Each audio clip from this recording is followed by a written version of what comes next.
last full day in the Kruger today. It's about 120 kilometre drive, say around about 2.5 hours. On our way to our last rest camp of the trip at Berg En Dal. Pouring with rain this morning. Just saw a pack of wild dogs outside the gate to Lower Sabie as we left, which was quite a treat. One of the creatures that we've really been hoping to see on this visit. Now it's just the leopard we still have to see.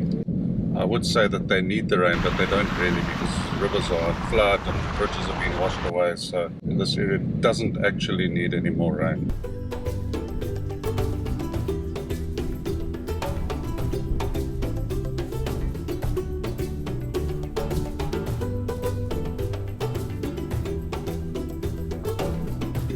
Such a privilege to watch this herd of elephants crossing the flooded Sabie River.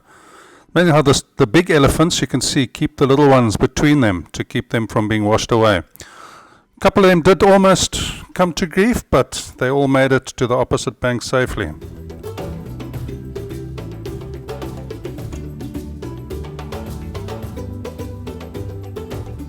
We spent 12 nights in the Kruger Park, and two of the animals that we really wanted to see were the wild dogs and the leopards. The wild dogs we saw right outside the entrance to Lower Sabie, and this leopard a kilometre or so before the entrance to Berg En Dal on our final day. What a pleasure. Our last rest camp of this trip to the Kruger, Berg En Dal, which is one of the newer ones apparently. It's in the very far south, not far from Malelane Gate, which is where we're exiting tomorrow. Only here for one night. And then tomorrow early we head home. So fuel, because we've got an early departure tomorrow. Actually undercover, which is good because it's raining. Reception.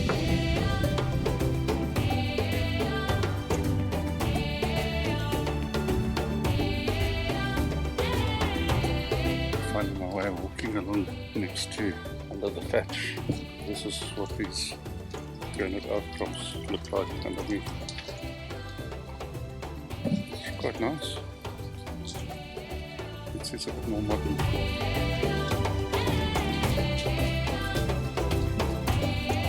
So there are some people here checking in front of us. This is the rhino hall.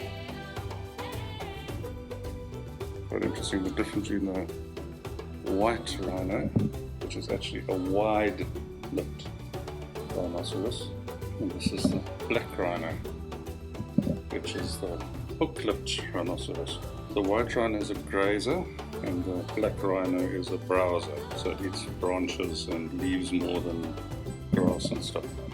The sightings board. So this is the shop.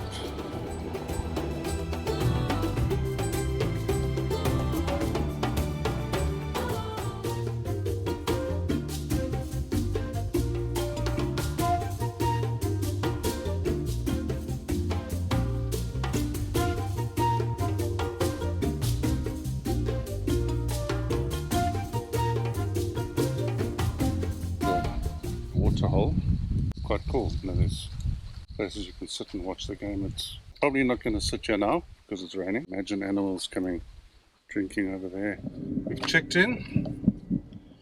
Now we've got to go to our chalet, which is number 43. 47 to 44. There really is so much that's really nice about Berg En Dal Rest Camp. The swimming pool is lovely, the chalets are really private, I mean they're not bunched together like some of them, and it's in a nice spot in the far south of the park. It's brought down a little bit by the grubbiness of the utensils. That's our chalet, I don't know about other chalets, and that really just talks to management. It's not something that can't be fixed. The other thing that I don't enjoy that much is the restaurant. Those Tindlover restaurants I don't really like. I can't recommend them. That's all you've got in most of the camps, apart from Lower Sabie and Kruger. Those are the only options you've got for a restaurant. Yeah, the food is limited, the staff is pretty much disinterested. Apart from that, it's a really, really nice camp. I can highly recommend it. 10 kilometers from Malelane Gate, and it's a good road, so really good spot to stop. I can recommend it. Just bear those couple of little niggles in mind. Main rest camps, not the bush camps, have a laundromat. Here it is. It's really, really reasonable. You put your coins in. It's like 20 Rand per load. You know how your clothes build up. You can go to any laundromat in any rest camp.